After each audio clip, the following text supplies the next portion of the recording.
Hola, ¿qué tal? Te voy a enseñar qué es el karma y esta es la respuesta correcta que mucha gente debate.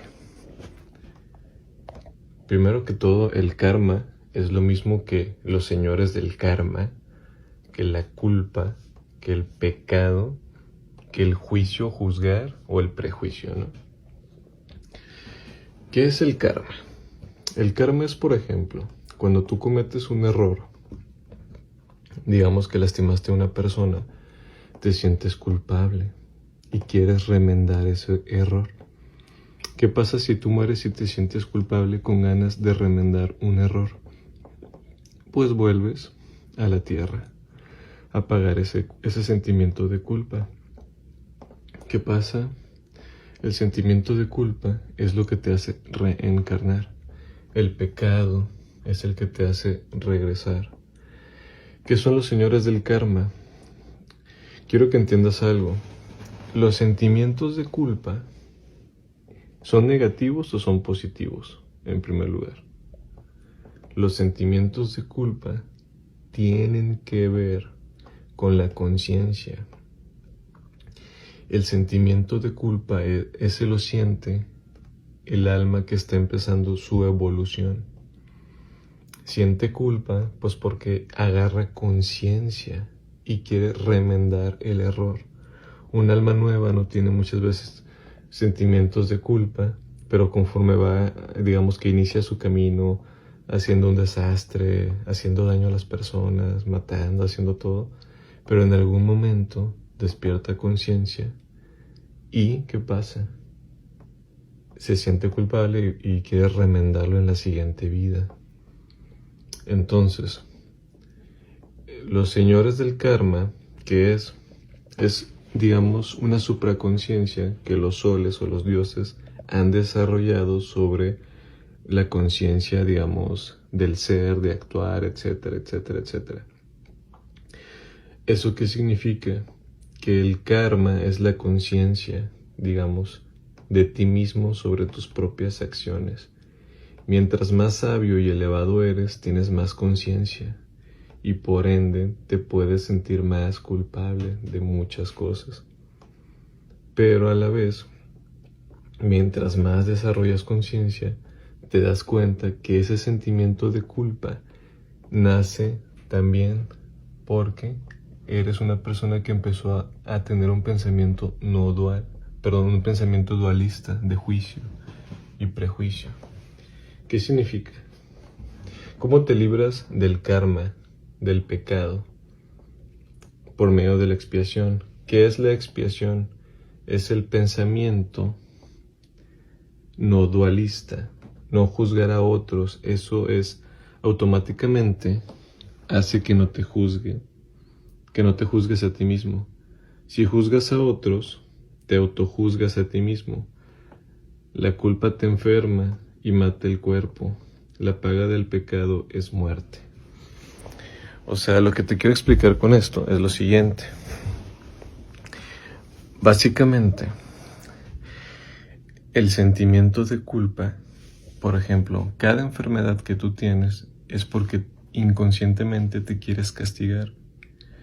Por ejemplo, el cáncer. Si me da cáncer es porque me estoy castigando a mí mismo, porque me siento culpable, porque hice algo, porque pasó algo que yo me siento no merecedor, no merecedora, y me culpo y me creo la enfermedad y me muero.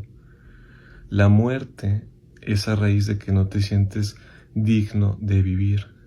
Te mueres porque sientes ganas de que ya no mereces vivir. No te sientes merecedor de la vida. Como no te sientes merecedor de la vida, te autocastigas con la muerte. La muerte en todas sus formas es el sentimiento de culpa que sientes sobre ti mismo. Es un autocastigo que se pone. La muerte no las autopusimos nosotros, la vejez y todo como un castigo por sentimientos de culpa. ¿Cómo empezó el sentimiento de culpa? Porque empezamos a tener el pensamiento el pensamiento dualista, Empezamos a juzgar, empezamos a querer crear juicio. Llegamos a este planeta como dioses y lo que empezamos fue a clasificar lo bueno y lo malo, empezamos a hacer todo por el ego que nos olvidó que éramos Dios. Creamos clasificaciones morales y de conducta y nos quedamos atrapados en estos sistemas que el ego nos implantó. Entonces, nos autocastigamos para pagar estos sentimientos de culpa. Los animales también que se enferman, se sienten culpables, se autocastigan y se enferman. Los niños, los bebés. Si tú haces que un bebé se sienta culpable, si le regañas y todo, él se castiga a sí mismo, el bebé, y se enferma. Toda enfermedad es un autocastigo, quiero que entiendas. ¿Por qué te castigas? ¿Por qué razón te castigas? Porque te sientes culpable, porque aceptas la culpa que te echan a ti. ¿Cómo te libras de la culpa, del pecado, del karma? Con el pensamiento no dual, dejando de juzgar a otros. Si yo no juzgo a esa persona porque grita, el día que yo grite no me voy a juzgar. Por ejemplo, imagínate que una persona es infiel y tú juzgaste a una persona por infiel. El día que te toque a ti ser infiel y tú caigas en ese pecado, te vas a juzgar tanto que te vas a meter a ti mismo una enfermedad para castigarte por ese juicio.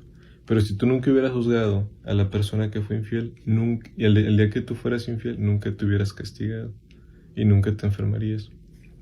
Entonces, ¿cómo se logra la expiación de este planeta? Dejando de juzgar a otros, dejando de culpar, amando, perdonando, etc. El pecado, el mal no existe.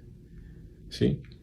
A la gente puede decir, ¿cómo? ¿Cómo es posible que el mal no exista? Es que sí existe, es que no sé qué. El mejor ejemplo es Jesús en la cruz, que dice, perdónalos, no saben lo que hacen. Él no vio el pecado en los demás. Él fue el Hijo de Dios que quita el pecado del mundo. Eso es la expiación. Quita el pecado del mundo. Eres un hijo de Dios. Jesús puso el ejemplo. A medida que tú quites el pecado del mundo, que entres en el pensamiento sin juicio, te dejas de juzgar a ti. ¿Y quién es el que se inmortaliza? Tú. ¿Quién sale ganando? Tú. Ponle tú puedes decir, es que si le quito el juicio a los demás, van a seguir haciendo un despapalle, si los dejo de juzgar, van a seguir haciendo desastre. Pues puede ser que sí, los dejas de juzgar y siguen haciendo un desastre, pero tú ya no te mueres. Tú te haces un inmortal y asciendes. ¿Entiendes la lógica? Cuando dejas de juzgar, el que gana eres tú. El que se inmortaliza eres tú.